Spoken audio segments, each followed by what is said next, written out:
ইরানে হামলা এবং দেশটির সর্বোচ্চ নেতা আয়াতুল্লাহ আলী খামেনিকে হত্যার প্রতিবাদে পাকিস্তানের রাজধানী করাচিতে অবস্থিত মার্কিন দূতাবাসের কাছে বিক্ষোভ ও হামলা চালিয়েছে ইরানপন্থী বিক্ষোভকারীরা।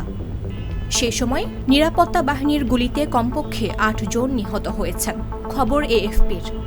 স্থানীয় সময় রোববার করাচিতে বিক্ষোভের হতাহতের বিষয়টি করেছেন ইধি ফাউন্ডেশন উদ্ধার পরিষেবার এক মুখপাত্র।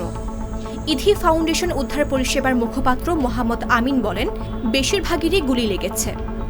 আমরা কমপক্ষে ৮ জনের মৃতদেহ করাচির সিভিল হাসপাতালে স্থানান্তরিত করেছি এবং এই ঘটনায় আরও ২০ জন আহত হয়েছেন।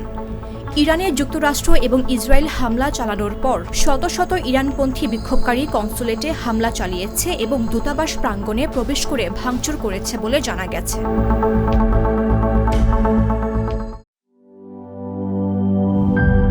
গ্লিটারের টুইন লেমন ও অ্যান্টিব্যাকটেরিয়াল ফর্মুলা বাসনকে চকচকে জীবাণুমুক্ত করে আমাদের দেয় গ্লিটার গ্যারান্টি।